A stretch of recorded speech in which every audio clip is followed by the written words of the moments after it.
En esta parte de la diapositiva nos están comparando las tres RNAs polimerasas de eucariotas, la RNA polimerasa de las arqueas y las RNA y la RNA polimerasa de las bacterias. Entonces, en las bacterias ya habíamos dicho que tenía una subunidad beta prima, beta, dos subunidades alfa, una subunidad omega, y aquí no colocan la subunidad sigma. eh, Están diciendo que las dos unidades beta y beta prima forman el centro catalítico, que en las arqueas está formado por estas cuatro subunidades, y que en las RNAs polimerasas 2 está formado por las subunidades RPB1 y RPB2. En las RNAs polimerasas 1 y 3, entonces hay otras subunidades que forman este centro catalítico. Nos dicen además que en las arqueas y en los eucariotes la composición de sus unidades es mucho más compleja, mucho más numerosa, que la composición, como la mayoría de la biología molecular de las arqueas, es más parecida a los eucariotes que a los procariotes. Entonces la biología molecular de los eucariotes y de las arqueas es mucho más parecida entre sí que entre las arqueas y las bacterias. Nos están mostrando que estas subunidades que están en rectángulos nos dicen que son subunidades que se comparten entre las tres RNAs polimerasas en los eucariotes. Esta corresponde a la plataforma de ensamblaje. Estas corresponden a subunidades que cumplen funciones accesorias. Ensamblaje significa que permite la unión entre sí de todas las unidades para formar el complejo funcional de la RNA polimerasa. En esta parte de la diapositiva nos están mostrando la holoenzima de coli, es decir, dos unidades alfas unidas con beta, beta prima, omega y con el factor sigma o con la subunidad sigma. Entonces aquí nos están mostrando las dos unidades alfa, nos están mostrando la subunidad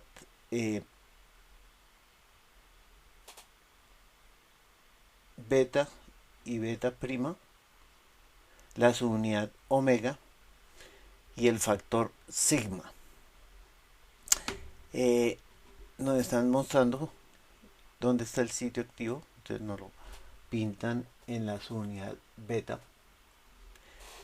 Aquí nos están mostrando un corte de una RNA polimerasa 2 de levaduras, entonces nos están mostrando un poro por donde entran los ribonucleótidos, un canal por donde entra el DNA de doble cadena, que es separado en sus dos cadenas para que una cadena sirva de plantilla, una pared que es un muro que desvía la cadena que sirvió como plantilla para que salga, una vez ha servido de plantilla, un timón, que es una estructura que permite la separación de la plantilla y el RNA que se ha sintetizado. Nos muestran el sitio catalítico donde hay magnesio, porque en las RNAs polimerasas como las DNAs polimerasas es importante en el proceso de catálisis la presencia de iones magnesio.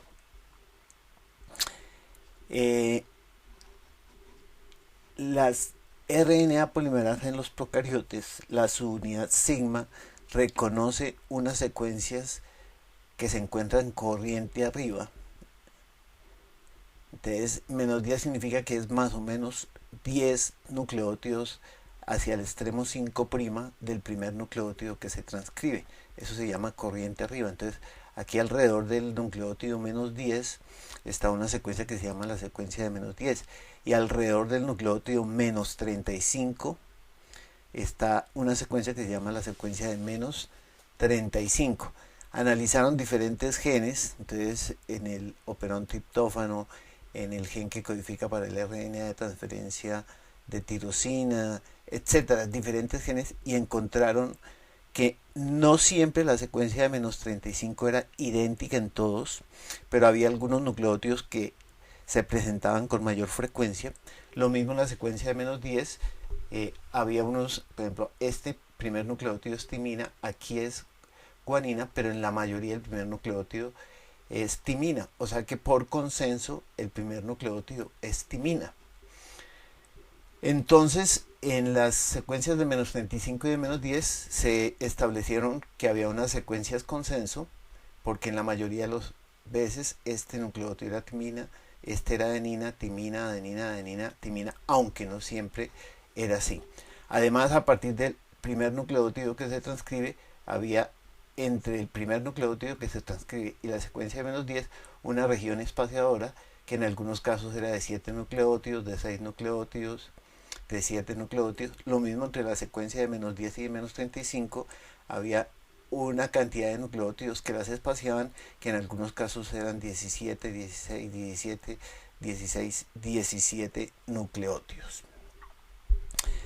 Entonces, estas son las secuencias consenso, la de -10 y la de -35, que son reconocidas por el factor sigma de la RNA polimerasa de los procariotes. Algunas veces esta la llaman la caja Tata procariota. Ahora, ¿cómo se descubrió que proteínas como la RNA polimerasa o que factores como el factor sigma reconocían y se unían a estas secuencias? Entonces se hizo una técnica que se llamó las huellas dactilares. ¿En qué consisten? Se toma un DNA, se marca con fósforo 32 en el extremo 5', se incuban en un tubo de ensayo con la proteína que se cree que se une a este DNA. No se sabe a qué parte ni a qué nucleótido se une. Y de control se coloca en otro tubo el mismo DNA pero sin la proteína. Entonces la proteína se unirá al DNA.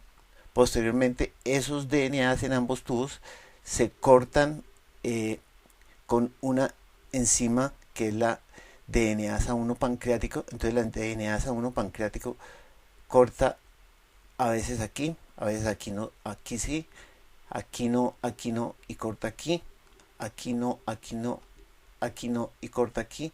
Entonces va a producir fragmentos de diferentes tamaños. En los únicos sitios donde no va a poder cortar es en los sitios donde se pega la proteína. En este caso sí corta en todos los sitios posibles, entonces va a producir fragmentos de todos los tamaños. Suponiendo que este tamaño es 10 nucleótidos, va a producir fragmentos de 10 nucleótidos, de 20, de 30, de 40, de 50, de 60, de 70, de 80 nucleótidos. Todos posibles porque nadie le va a impedir que corte, por ejemplo, cada 10 nucleótidos. Aquí se va a producir un fragmento de 10, de 20, pero no se puede producir fragmentos de 30 ni de 40. Se vuelven a producir fragmentos de 50, 60, 70, 80 nucleótidos. ¿Qué significa? Que entre los nucleótidos 30 y 40 se pegó una proteína. Después se secuencia y se sabe exactamente esa proteína a qué secuencias es que se pega. Entonces se hizo eso, se hizo electroforesis y efectivamente se vio que se producían fragmentos de 10, de 20, no de 30 ni de 40. Otra vez empezaban a producir fragmentos de 50, 60, 70, 80, 90. Y en cambio aquí en el control sí se producían todos los fragmentos posibles porque ninguna proteína se había agregado. Entonces ninguna proteína impedía el corte